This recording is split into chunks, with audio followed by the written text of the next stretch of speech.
Amém, irmãos? Que a graça do Senhor Jesus seja sobre todos nós. Amém? Tem que falar de boca cheia sobre todos nós. Deus é bom.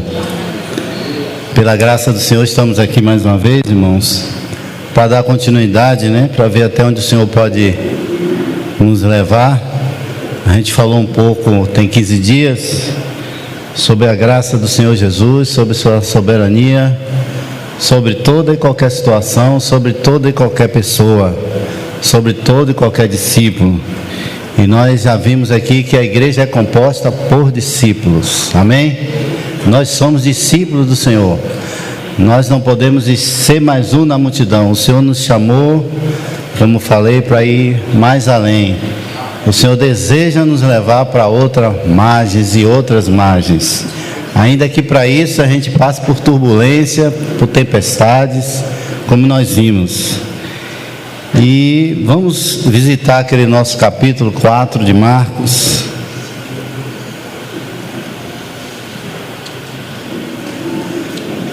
Eu conto com as orações dos irmãos sempre.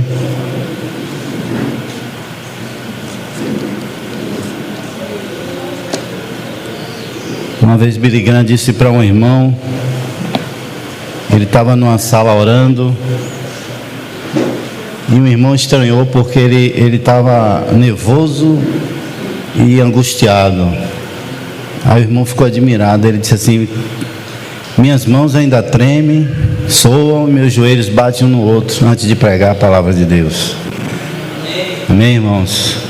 Sempre temos que temer e tremer diante do Senhor. Ainda mais que nós estamos diante do Senhor, diante da igreja. Então é motivo de temor. Por isso eu peço as orações dos irmãos, a intercessão. Amém? Vamos estar lendo Marcos, onde começa um pouco a nossa história ali.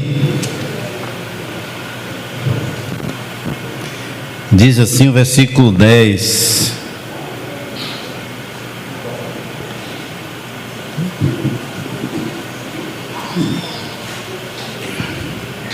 Não é o versículo 10 não, irmãos, perdão. É o versículo 35. Diz assim: naquele mesmo dia, capítulo 4, verso 35, Marcos. Diz: naquele mesmo dia, ao cair da tarde, pediu aos seus discípulos: passemos para outra margem. Então ele, despedindo-se da multidão, o levaram num barco assim como estava, e os outros barcos o seguiam. Aconteceu que levantou-se um tremendo vendaval, e as grandes ondas se jogavam para dentro do barco, de maneira que este foi se enchendo de água. E Jesus estava na polpa dormindo com a cabeça sobre um travesseiro. Os discípulos o despertaram e suplicaram: mestre, não te importa que perecemos? Então ele se levantou, repreendeu o vento e ordenou ao mar: aquieta-te, silencia-te. E logo o vento serenou e houve completa bonança. Indagou aos seus discípulos: por que sois covardes? Ainda não tendes fé?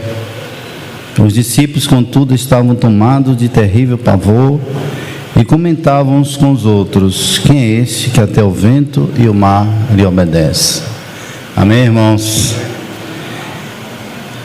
É interessante notar aqui que a Bíblia, às vezes ela coloca alguns detalhes, O Espírito Santo ele coloca de propósito quando fala disso ao cair da tarde, A gente sempre sabe, irmãos, que um dia nossas manhãs elas vão ter que ir e a tarde virá. A palavra de Deus ela é muito clara quando ela diz que a gente tem que se revestir de toda a armadura de Deus para que possais resistir no dia mau. Porque independente de quem somos ou de que experiência nós temos, a tarde ela sempre virá. Mas o bom é que por mais que amanhã já tenha passado e a tarde venha, o Senhor está conosco. Amém, irmãos? Eu gosto muito daquela palavra com os discípulos aqui no caminho de Emaús, quando o dia já está indo embora, e um dos discípulos diz assim: Senhor, fica conosco, porque a noite está chegando. E o Senhor, Ele prometeu, irmãos: eis que estou convosco todos os dias, até a consumação dos séculos. E nós nesse capítulo, tanto no 4 como no 5, a gente vê 4 personagens, né? Em que esses 4 personagens, eles tiveram uma experiência muito profunda com Deus. Aquilo que eu falei, nós precisamos ter experiência com Deus. Precisamos ter experiência com o Senhor Jesus, porque Ele tem uma palavra bem específica para cada um. E quando nós falamos naquela oportunidade que existia aqui, nesse capítulo 4 e capítulo 5, 4 encontros que o Senhor teve. E humanamente falando, eram 4 encontros impossível. Aquele homem de Gadareno, ele não tinha como se encontrar com o Senhor Jesus. E se a gente olhar detalhadamente todo o contexto, o Senhor, Ele desviou a rota dele para poder se encontrar com aquele homem. Aquele encontro era impossível. Nós sabemos que aquele homem, ele era cometido por uma legião de demônios. Satanás, ele sempre quis deturpar a imagem de Deus, porque o homem, ele é a imagem de Deus. E Satanás, de certo modo, a fama daquele homem trazia uma fama não só para aquele homem, mas uma fama para o diabo. E Deus deu Jesus, nos trouxe Jesus para que ele destruísse as obras do diabo. E o Senhor disse: eu vou acabar com isso hoje. É maravilhoso quando a gente vê o poder do Senhor sobre os espíritos imundos. É maravilhoso a gente ver o poder do Senhor sobre a doença e sobre a morte. Ele tem todo o poder e autoridade. É por isso que os discípulos ficam assustados. E quando ele vê também o poder que ele tem sobre as forças da natureza, que aparentemente eram as forças da natureza, mas alguns irmãos até dizem que antes de Jesus se encontrar com aquele endemoniado de Gadareno, Satanás tentou impedir aquele encontro, provocando uma grande tempestade. Por isso que o Senhor disse, ele levantou e repreendeu o vento e o mar. E eu falei também, irmãos, que o Senhor, Ele tem uma palavra para cada um. Para cada um Ele tem uma palavra. Quando você lê esse capítulo 4, você percebe o que acontece. Capítulo 4 não, capítulo 5, você vê o que acontece com o resultado da libertação que o Senhor deu àquele homem, aquele endemoniado de Gadareno. No versículo 15, capítulo 5, 15, você vê o que aconteceu depois que o Senhor libertou aquele homem. Quando chegaram próximo de Jesus, observavam ali o homem que fora tomado por uma legião de demônios, assentado, vestido e em perfeito juízo. Irmãos, esse capítulo aqui, ele é de uma profundidade muito grande. Você pode tanto levar ele como um lado pessoal, mas esse capítulo 5, ele fala de um quadro de nossos dias. Esse homem, ele era tão atormentado por espíritos malignos, que aquele homem não dormia nem de noite nem de dia. Mas agora você vê um homem sossegado, sentado, em perfeito juízo, irmãos, e vestido. Jesus tirou a vergonha daquele homem. Aquele homem andava nu, sem sossego. Jesus deu paz àquele homem se assentou do lado de Jesus. Aquele homem agora, ele tinha perfeito juízo, porque ele conseguia se comunicar com o Senhor, ele conseguia aprender ali com o Senhor, tirar as dúvidas dele. Quantas dúvidas ele não deve ter tirado? Irmão, é uma coisa que nós precisamos, que o Espírito Santo, ele quer nos levar a ter essa experiência de estar sentado com o Senhor Jesus, de nós termos o nosso tempo, de estarmos sempre assentados com o Senhor Jesus, de indagar Ele e tirar as nossas dúvidas.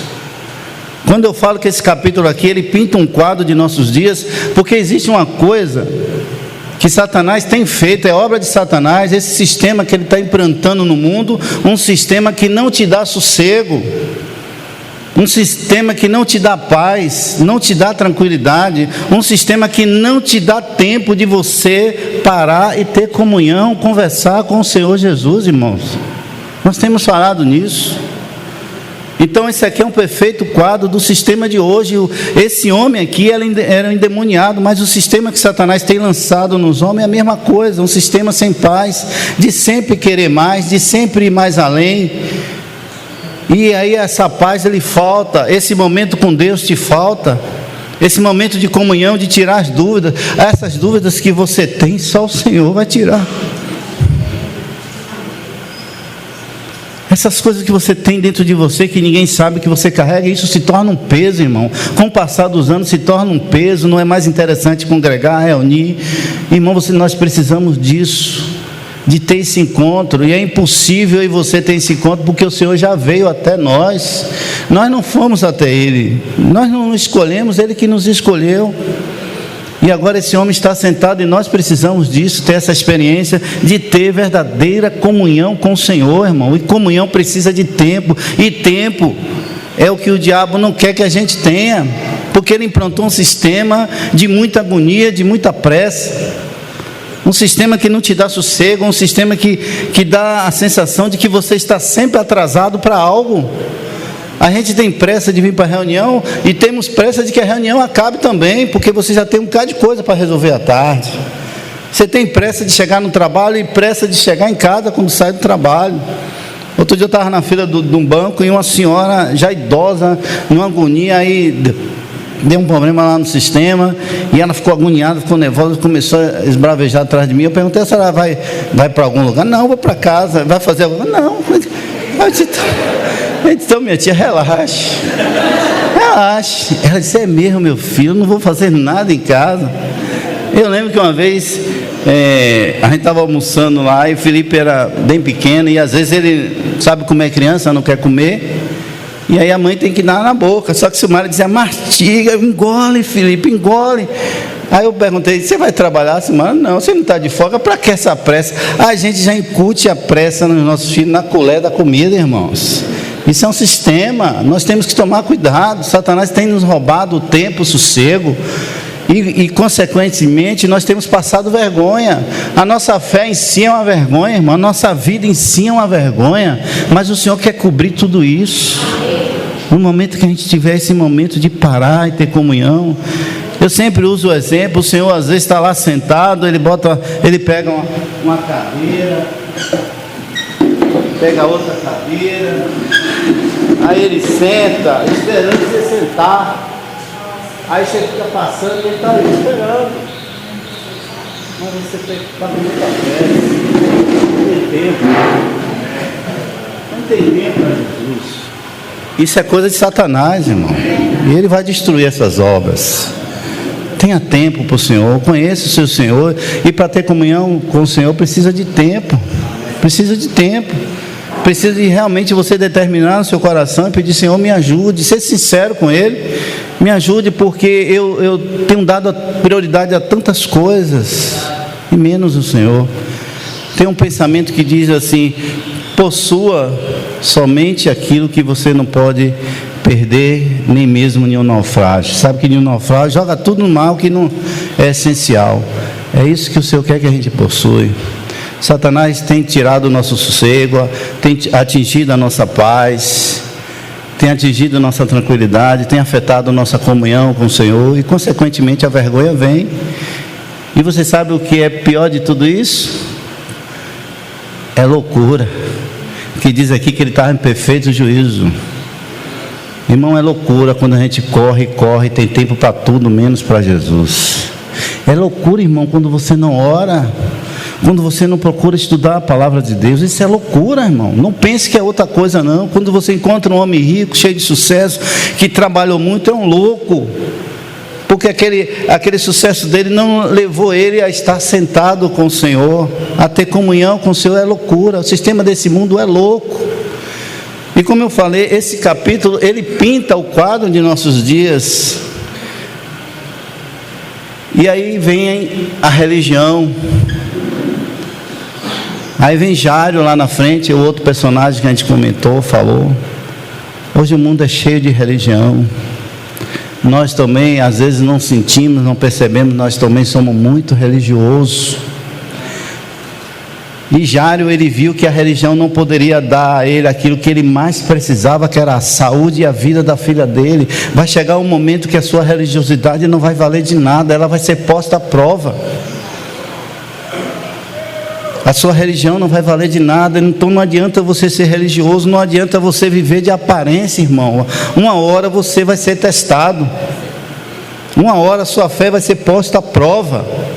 O Senhor sabe que muitas vezes você ora só de aparência, irmão. O diabo também sabe. Muitas vezes você tem uma capa, você age como cristão, mas às vezes vai haver uma situação que vamos ver se você vai reagir como cristão. O Senhor vai te levar a essa situação. E essa situação chegou aqui para Jairo. Jairo era chefe da sinagoga, um homem que conhecia toda a lei de Moisés, um homem que ensinava. Mas em um dado momento, qual foi a grande experiência?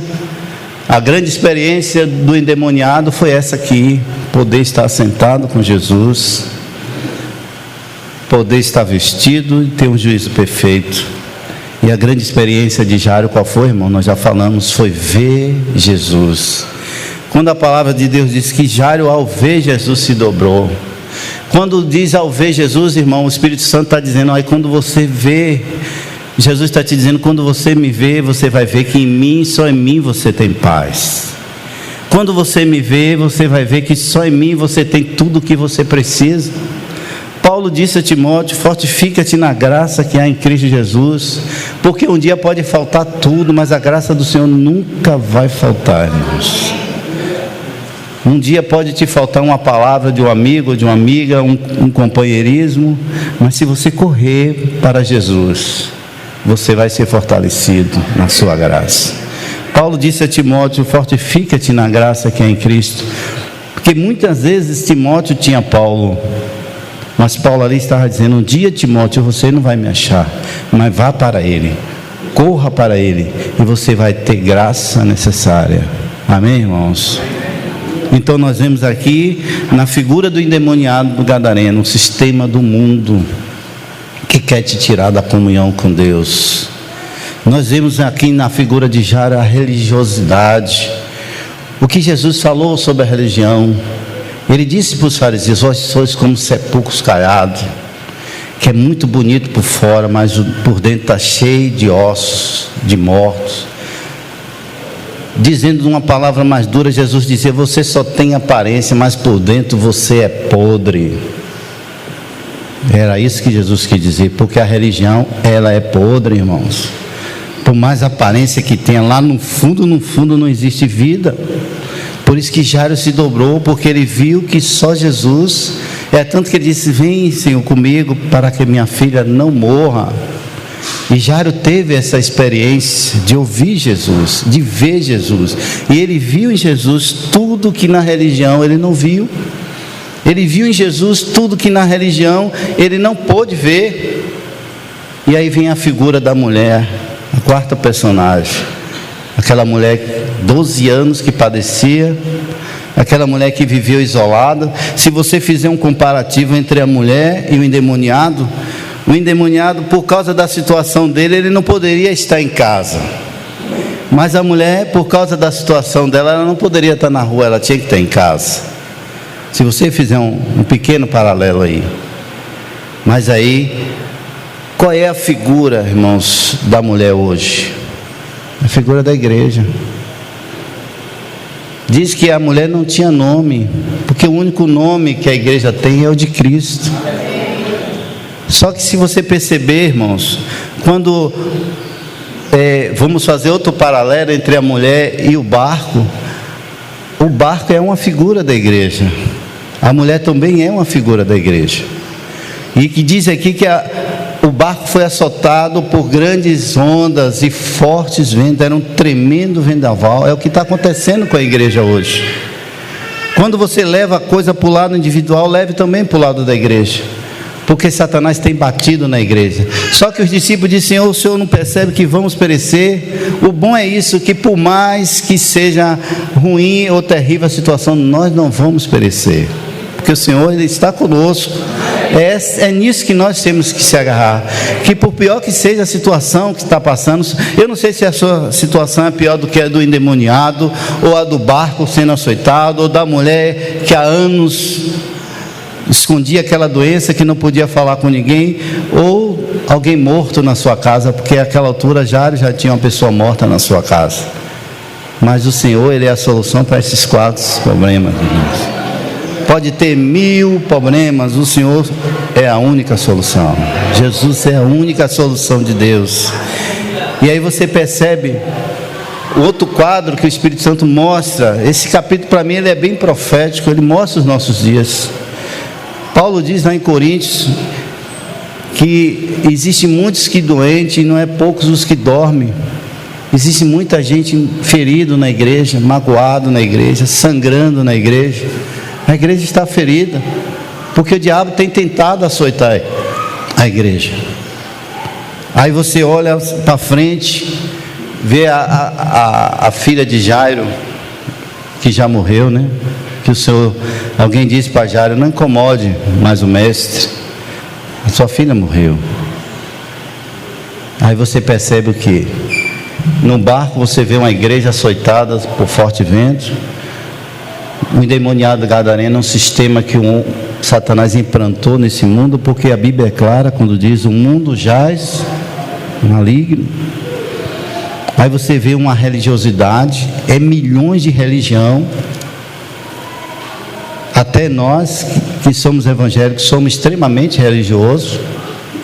Aí você vê uma mulher ferida, uma mulher doente, uma mulher que o futuro dela certo era a morte, porque cada dia mais ela se fragilizava, cada dia mais a anemia dela aumentava.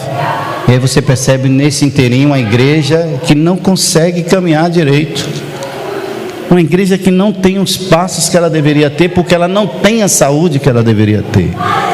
E é maravilhoso quando a Bíblia mostra esse quadro, que Jesus está na frente, a mulher vem atrás e Jesus está na frente.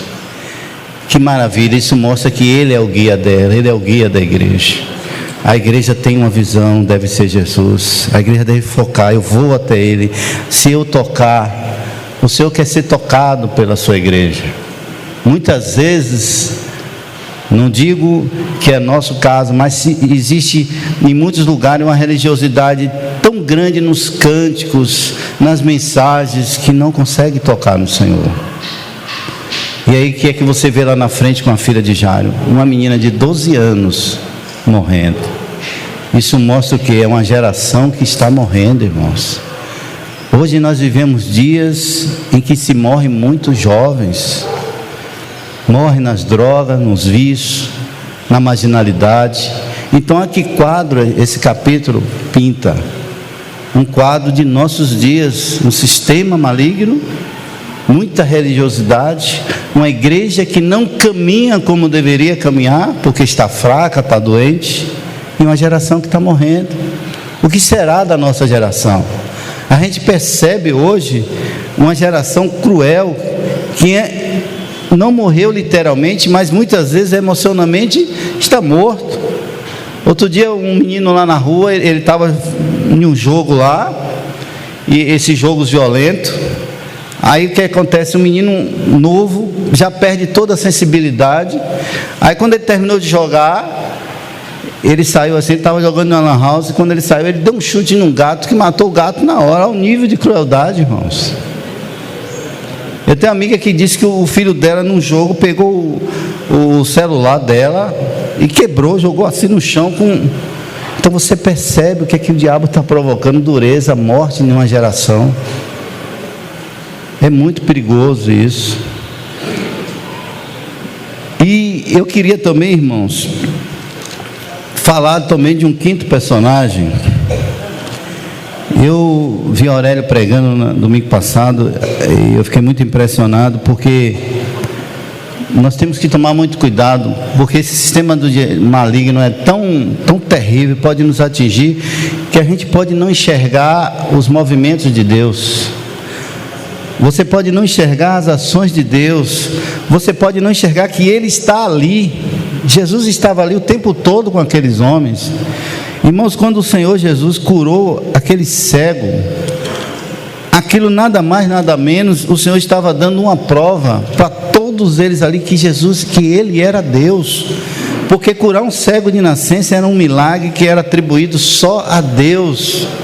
E Jesus curou um cego de nascença. E a dureza daqueles homens, a religiosidade daqueles homens os cegaram para ver o Senhor Jesus. Isso é muito sério. Eu até gostaria que o Aurélio viesse aqui e pregasse tudo de novo, para que a gente percebesse a seriedade da coisa.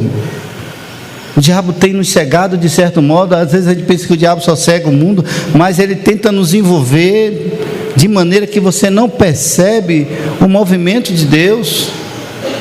Hoje muitas vezes você pode, que nem o irmão Delcio fala, às vezes você é capaz de rir o sapato furado do irmão, quando o Espírito Santo está querendo te tocar para que você dê a um irmão um sapato novo. E às vezes você não percebe isso, você até ri, você até brinca, você não enxerga como o Senhor enxerga, ou você não vê o próprio Senhor.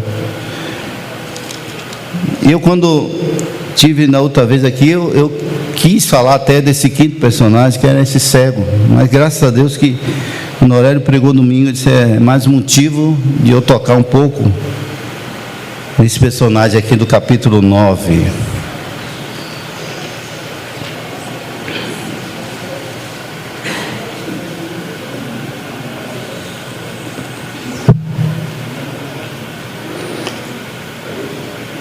E diz: ao caminhar Jesus, capítulo 9, verso 1, diz: ao caminhar Jesus, viu um cego de nascença. Capítulo 9 de João, Evangelho de João.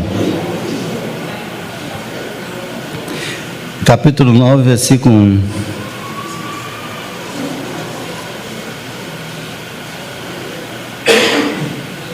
E é maravilhoso como começa esse capítulo. Ao caminhar Jesus, viu um cego de nascença. É lógico que era impossível o cego ver Jesus, porque ele era cego. Mas aqui é um outro encontro. O encontro da visão com a cegueira. Jesus viu o cego. Estamos aqui hoje porque o Senhor nos viu. O Senhor nos viu, irmão. Nós não vimos o Senhor, mas o Senhor nos viu. Ele fitou os olhos em nós e nos amou, irmãos. E Ele se revelou para nós. Aquele cego, era impossível aquele cego ver Jesus, mas o Senhor o viu. Parece uma coisa solta, parece uma coisa muito lógica, mas não é lógico não. O Espírito Santo está dizendo: ó, o Senhor Jesus te viu. O Senhor te vê, Ele conhece você perfeitamente. Ele sabe o que você está passando, Ele está vendo, irmãos. Não fraqueje, não desfaleça, o Senhor está te vendo, o Senhor te viu.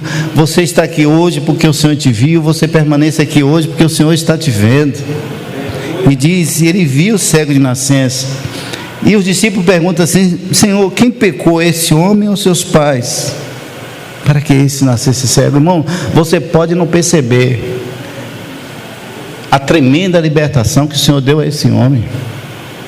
Talvez eu e você não tenha ideia do que o Senhor nos libertou e do que o Senhor está nos libertando. Talvez eu e você não tenha ideia, porque somos cegos para ver.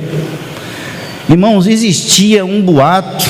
Aquele homem, além de carregar aquela coisa de ser cego, ele ainda carregava dentro dele talvez um ódio, uma revolta de seus pais, porque ele pensava que ele estava pagando um pecado de seus pais. Aquilo era famoso quando os discípulos perguntam, porque os discípulos ouviram a história, porque era incrível. Eles deveriam pensar assim: pô, o cara nunca viu a luz do sol, nunca viu a cor do mar, nunca viu o rosto de seus pais, esse cara deve carregar uma culpa, ou então dos seus pais. Aí ele pergunta: Senhor, quem pecou?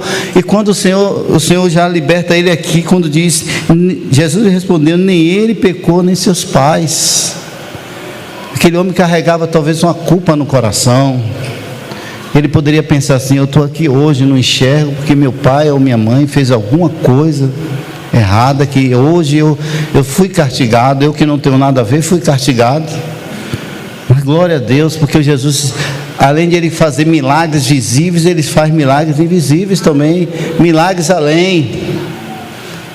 E ele disse: nem ele nem seus pais pecou, mas foi para que as obras de Deus fossem reveladas na vida dele. E a gente sabe a situação que aquele cego se envolveu. Aquele cego, ele foi expulso da sinagoga. E aí, quando ele foi indagado de uma maneira rude e dura, ele responde. Eu lembro que o irmão Eliseu Apabrasa, ele falou sobre isso aqui, que foi muito rico, quando ele disse que à medida que a gente vai avançando, vai caminhando, que o Senhor cura a nossa cegueira, a gente vai tendo uma visão mais ampla do Senhor Jesus. Aquele homem, ele não sabia que era Jesus, mas agora que seus olhos estão abertos, ele diz no versículo 11, ele respondeu: um homem chamado Jesus misturou terra com saliva e ungiu os meus olhos e disse-me: vai, lava-te no tanque de Siloé. E eu fui, lavei e recebi a visão. Então ele aqui, por ele já estar enxergando, ele sabia que Jesus era o quê? Um homem. E como disse o irmão Eliseu, o Senhor vai dilatando a visão, o Senhor vai aumentando. Aí no versículo 17, veja só como ele já vê Jesus. Uma vez mais perguntaram ao homem que fora cego: que dizes tu a respeito dele? Pelo fato de que abriu os teus olhos. O homem asseverou-lhes: é um profeta. Olha, agora Jesus não era mais um homem simples, não era mais um homem comum para ele, agora Jesus era um profeta. A visão dele foi dilatando. E isso é o que acontece quando o Senhor se revela para nós. Nós vamos tendo uma visão mais ampla, e precisamos ter uma visão mais ampla do Senhor Jesus. Agora vamos para um outro versículo que é muito impactante para mim. Versículo 36, versículo 35, 36 e 37. Jesus ouviu que o havia expulsado, e quando o encontrou, lhes disse: a religião não pôde dar àquele homem cura, visão. Agora para ele pouco importava ser da sinagoga ou não, o que importava para ele é que agora ele estava vendo. É tanto que ele diz: eu era cego e agora vejo. E ele diz, Jesus pergunta, e quando o encontrou, Jesus disse a ele: acreditas tu no Filho de Deus? Jesus agora não se apresentou como homem, não se apresentou como profeta, se apresentou como Filho de Deus. Aleluia, irmão. Pedro precisou de uma revelação para saber que Jesus era o Filho de Deus. Só que Jesus já disse, que maravilhoso isso, irmão. É tanta coisa que o Senhor quer revelar. Irmão, se a gente perceber, olha, ele estava falando comigo ali sobre a santidade de Deus. Irmão, se a gente tivesse um momento de ver essa santidade, mas o Espírito Santo quer lhe mostrar. O Espírito Santo quer revelar a santidade de Cristo, a beleza de Cristo. E o próprio Jesus tem algo a te falar. Ele diz: acredita tu no Filho de Deus? Versículo 36 diz: o homem respondeu: quem é ele? Quem é ele? Para que eu possa nele crer.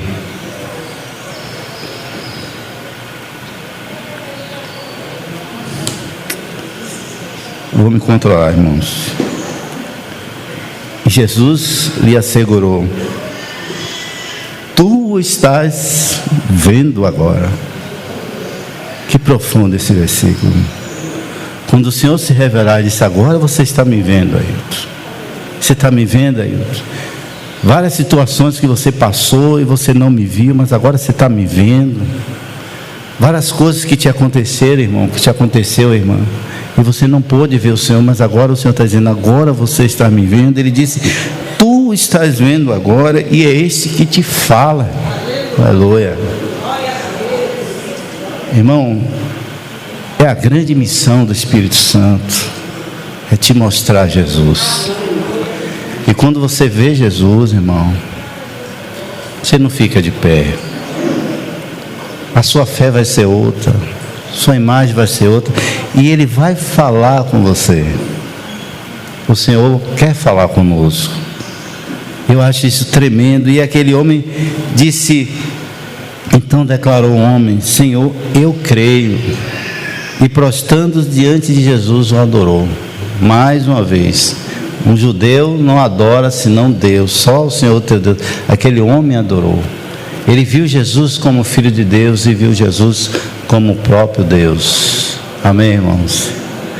E voltando, irmãos, a falar sobre o barco, eu queria fazer um outro pequeno comparativo. Eu não vou me demorar muito.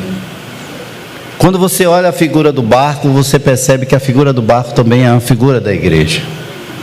E ali quando diz que fortes ventos e ondas entraram no barco, Paulo sempre nos alertou que existiria ventos de doutrina entrando na igreja, que a igreja iria ser açoitada. Mas nós sabemos que por o barco ser uma figura da igreja e aquelas águas ser uma figura do mundo, nós sabemos que o barco pode estar no mar, mas o mar não pode estar no barco. A igreja ela pode estar no mundo, mas o mundo não pode estar na igreja. As coisas do mundo não podem estar na igreja. É maravilhoso que o Senhor estava dormindo e os discípulos naquele desespero, eles tinham certeza que eles iam morrer. Por isso que eles gritaram e acordaram o Senhor. E há uma estranha sensação nos dias de hoje que parece que o Senhor está dormindo. Há uma aparente sensação de que parece que o Senhor está dormindo. Mas independente de ele estar dormindo ou não, ele está ali. Ele está no barco que está sendo açoitado. E quando os discípulos ficaram desesperados, é como se os discípulos quisessem que Jesus entrasse na tempestade. É quando a gente se desespera e fica agoniado, aflito, é como se aí você grita o Senhor, pede socorro ao Senhor, é como se você quisesse que o Senhor entrasse na sua tempestade, mas o objetivo do Senhor é que você entre na sua paz. Ele não vai entrar na sua tempestade, Ele quer te trazer para a sua paz. Porque imagine um homem que consegue dormir em plena tempestade. Aí você diz, não irmão, não era paz não, era sono pesado, não. É porque ele tem um controle da situação. A hora que ele levantar, ele vai resolver. A hora que ele despertar, ele vai resolver sua situação e a minha situação. Porque ele tem uma hora e um momento para tudo, irmãos. E aquele barco era açoitado. E eles sabiam que ia morrer. Mas o Senhor estava ali. O Senhor, nós sabemos que o Senhor se levantou e repreendeu o mar e o vento. Agora também nós podemos perceber uma coisa que também entra nesse barco de uma maneira figurativa. A religião ela entra no barco, a fraqueza ela entra no barco, e a morte também entra no barco. Porque lá em Apocalipse Jesus fala, tem nomes de que vive e está morto. Então são coisas que a igreja hoje ela tem que tomar muito cuidado, porque ela está sendo açoitada por todas essas coisas.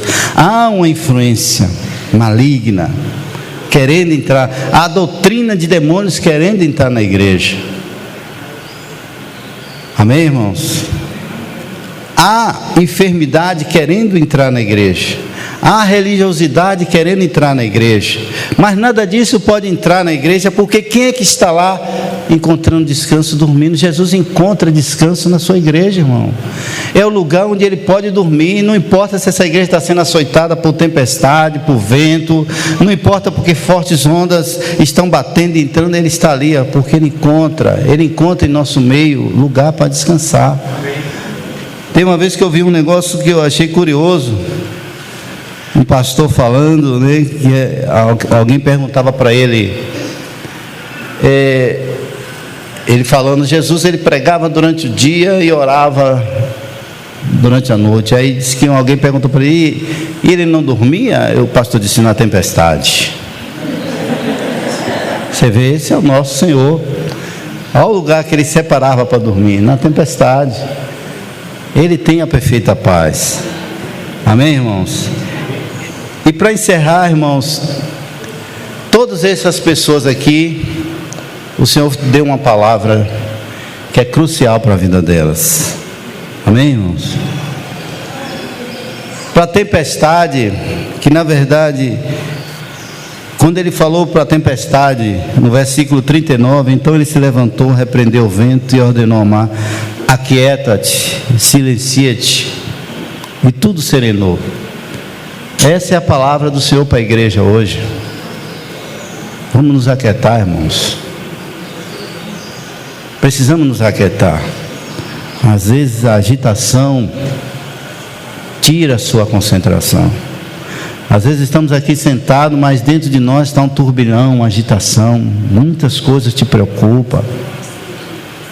E a palavra que o Senhor está dizendo para a igreja hoje é: aquieta-te, silencia-te. Irmão, não importa o que está acontecendo lá fora, não importa o momento social, político, o Senhor está dizendo para mim e para você: sossegue seu coração, aquieta-te. Essa é a palavra do Senhor para a igreja. Não se deixe levar por tanta agitação, porque a agitação vai te trazer distração, e a distração vai te levar para fora da comunhão com Ele, vai te tirar desse momento de você estar sentado com Ele. Então grave, essa é a palavra: se quiete, silencie. Tem um caso que o irmão Mac contou, que eu acho tremendo. Ele contou, quando ele estava aqui uma época com a gente, ele disse que um jovem recebeu do avô um relógio. Era um relógio que tinha sido tataravô, do avô, e aí foi passando de geração em geração. Só que esse avô amava tanto o neto que não deu o relógio ao filho, deu ao neto. O neto era um jovem, era um relógio antigo, era uma relíquia. Aquele jovem exibia aquele relógio na faculdade e tal. Aí um dia o avô ligou para ele e disse que estaria fazendo uma visita para ele, e ele percebeu que ele não sabia onde estava o relógio. E ele ficou preocupado. Eita, a primeira coisa que meu avô vai perguntar é pelo relógio. E agora? Nós sabemos que o quarto de jovem é bem arrumado, é tudo bem organizado, ele sabe onde estão as coisas. E ele procurou aquele relógio e não achou. Ele disse: e agora? Aí o avô chegou, e acredite, a primeira coisa que o avô perguntou: meu neto, cadê o relógio? Ele: vô, o relógio está lá no quarto, mas eu procurei e não achei. Aí o avô: posso ir lá procurar? E o avô foi e procurou. Diz que em menos de 5 minutos o avô voltou com o relógio na mão. Ele disse: vô, como foi que o senhor conseguiu achar o relógio? O avô disse: eu só parei, me aquietei e ouvi o tic-tac do relógio. Você percebe a preciosidade disso? A agitação. Aquele jovem procurou agitado, nervoso, agoniado. O meu avô vai chegar, ele não vai ver com o relógio, vai dar bronca para mim. Mas não, o avô foi lá. Isso é o que o Espírito Santo está dizendo para mim e para você. Vamos nos quietar, irmão. Ele contou também de uma jovem que ela identificava o som dos pássaros. No centro da cidade ela identificava, porque ela estudava aquilo, ela tinha um ouvido apurado para aquilo. Então nós precisamos ouvir qual é a canção do Espírito Santo para a gente cantar a mesma canção.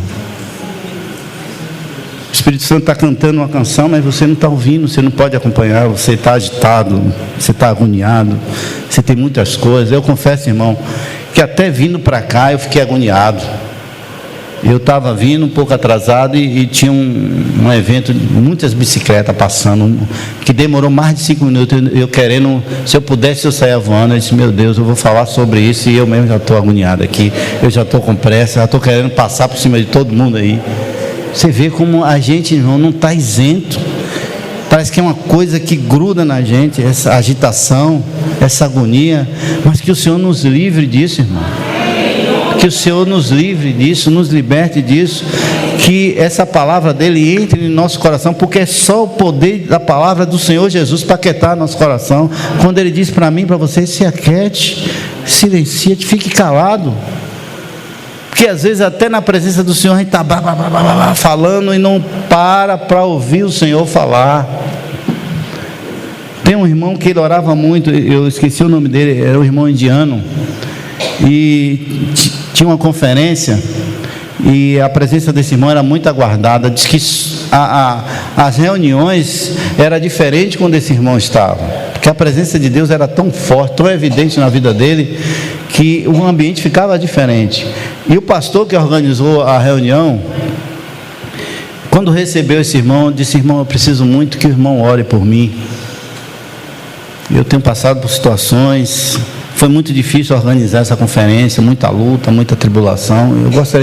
Eu queria ter uma vida mais com Deus. E o irmão, ore por mim. Aí, aquele irmão muito humilde, foram para um quarto, e ele disse, irmãos, que quando ele se ajoelhou, o irmão se ajoelhou do lado. O irmão levou quase 5 minutos para dizer a primeira palavra, e ele ali já estava agoniado. Seu irmão, chama o irmão para orar, o irmão não fala nada. O irmão não vai orar, e ele querendo já até interromper, disse: irmão, eu te chamei para você orar por mim, você não falou nada ainda. Aquele irmão calado. Só que a primeira palavra que o irmão falou, ó Senhor Jesus. Senhor Jesus. Irmão, um ambiente encheu da presença de Deus. E aquele pastor disse: eu rolava no chão chorando, rolava. Você percebe, irmãos, que aquele irmão, ele tinha ouvidos, ele não se atrevia a falar diante do Senhor. É como se o Senhor tivesse dito: o que é que você quer, meu filho? Aí ele começou a... Só que ele não orou, o irmão só disse aquelas palavras e Deus fez o resto.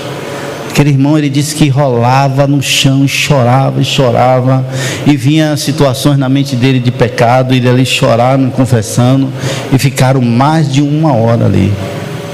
Esse irmão era aquele que orava tanto, que o irmão dele dizia assim: eu vou orar mais do que o meu irmão. Aí ele levantou meia-noite, ele levantou 4 horas da manhã para orar. Aí ele viu que o irmão dele já estava orando. Ele disse: nossa, vou acordar 3. Ele acordou 3, e aí percebeu que o irmão dele já estava orando 3 horas. Ele disse: vou acordar 2 para orar. Quando ele levantou, 2 horas, o irmão dele já estava orando. Ele disse: eu vou agora 1 hora da manhã, hoje eu pego ele. Quando ele levantou 1 hora da manhã, o irmão dele já estava orando. Irmão, ele descobriu que o irmão passava noites e noites só orando na presença de Deus.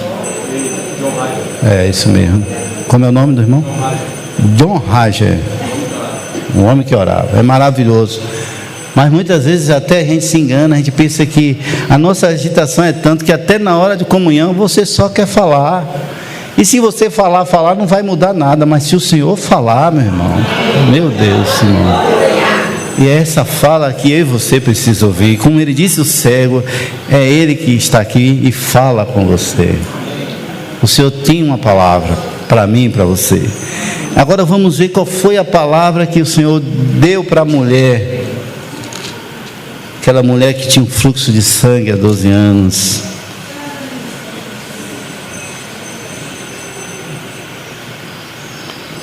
No versículo 34, a palavra que o Senhor deu para aquela mulher. E disse assim: Jesus afirmou-lhe: minha filha, a tua fé te salvou. Vai-te em paz e esteja liberta do teu sofrimento. A primeira coisa que você tem que ver aqui, que você é filho. O Senhor te trata como filho. E quem é pai sabe, o pai faz qualquer coisa pelo filho, a mãe faz qualquer coisa pelo filho. E o Senhor disse a ela: minha filha, você é minha filha. Eu não ia te deixar que você continuasse nesse sofrimento. Vá em paz. E é isso que o Senhor quer para cada um de nós, que a gente tenha paz nele. Não é, a paz não significa que vai estar tudo bem, tudo tranquilo. É paz nele. Vá em paz. Aquela mulher estava coberta de medo. Aquela mulher poderia ter sido curada ali, mas ao mesmo tempo poderia ser apedrejada, poderia ser morta. Mas agora ela está em paz. O Senhor se revelou para ela e tirou ela da clandestinidade. Agora você pode se mostrar para a sua vizinha. Agora você pode ir no mercado fazer suas compras. Agora você pode visitar seus parentes que há muito tempo você não vê. Vá em paz. Essa foi a palavra que o Senhor deu para aquela mulher. O Senhor quer nos despedir em paz, e nós temos que ter a consciência de que nós somos filhos do Senhor Jesus. Nós somos seus filhos. Amém, irmão? E vamos ver qual é a palavra que o Senhor dá para Jairo. No versículo 36, quando a situação de Jairo piorou.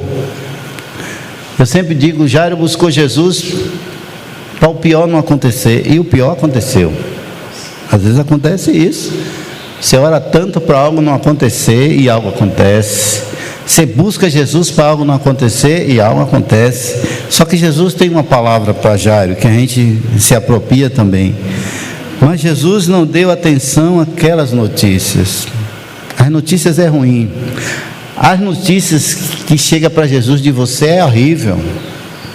As notícias, irmãos, que chegam para Jesus da nossa família é horrível, porque o acusador está ali Satanás não fala bem de mim para Jesus, não. Satanás não fala bem de você para Jesus, não. As notícias são ruins. E ele é perito em dar más notícias. E Jesus não dá ouvido nem atenção a essas notícias. E ele diz, ele não deu atenção a essas notícias. E voltando para o dirigente da sinagoga, o encorajou e disse: não temas, tão somente continue crendo. Amém, irmãos? Irmão, nós estamos aqui porque estamos crendo e vamos continuar crendo. E o Senhor está dizendo para mim e para você: continue crendo, irmão, continue perseverando. Por mais que tenha uma situação de morte lá na frente, você precisa enfrentar, mas continue crendo, irmão. Continue confiando, não tenha medo. Depois que o homem pecou, a coisa que entrou nesse mundo foi o medo. Nós temos medo. O medo, ele fica nos arrodeando. Mas quando estamos com o Senhor, Ele olha para mim e para você e diz: não tenha medo, não temas, fique em paz, continue crendo, continue confiando, seja lá qual for a situação. Só que Jesus também falou algo para a filha de Jairo. Amém, irmãos? No versículo 41.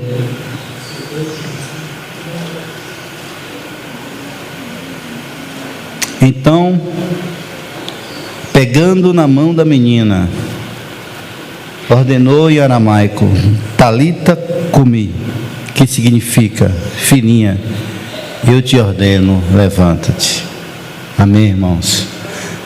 Essa foi a palavra que o Senhor deu para a menina que estava morta, e disse para ela: levanta-te. E vamos nos levantar e prosseguir, irmãos. O Senhor está dizendo para mim e para você: levanta. Às vezes pode ser o caso de muitas coisas no nosso interior, irmão, já ter morrido, mas o Senhor pode ressuscitar. Muitas vezes você já não tem mais esperança em alguma situação, mas o Senhor pode ressuscitar. Levante sua cabeça, o Senhor está com você. Irmão, que tremendo Senhor nós temos, irmão.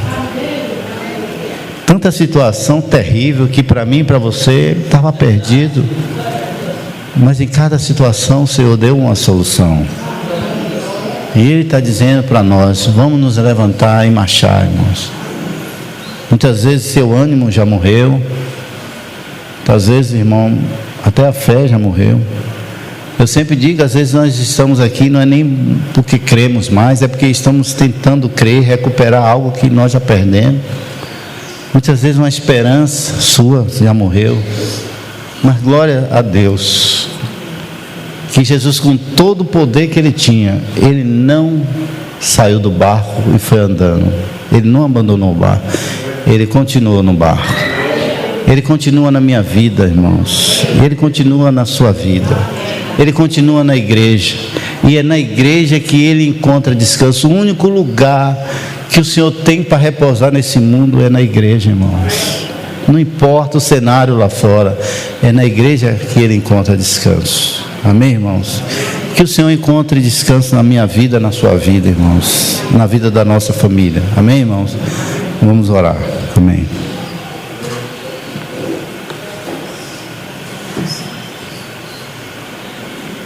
Senhor Jesus, Senhor, obrigado pelo Teu amor, Senhor. Obrigado porque, embora o Senhor conhecendo cada um de nós, embora o Senhor sabendo as notícias terríveis que o Senhor sabe sobre nós, o Senhor continua nos amando, Senhor.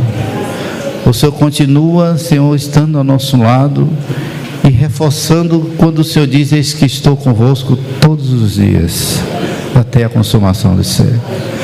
Senhor, eu não sei se nosso caso é de libertação, Senhor, como o endemoniado de Gadareno. Eu não sei se nosso caso, Senhor, é se despir da roupa da religião, Senhor. Eu também não sei se nosso caso é ser curado de uma ferida profunda e que sangra e não para de sangrar, Senhor. Eu também não sei se nosso caso é caso de sermos ressuscitados, Senhor. Que o Senhor toque em cada um de nós, Senhor. Que o Senhor nos ampare e mais uma vez o Senhor nos socorra com a Tua graça, Senhor. Muito obrigado, Senhor, porque a Tua palavra nos dá segurança. Que em Ti há graça abundante para cada um dos Seus filhos, Senhor. Muito obrigado, Jesus.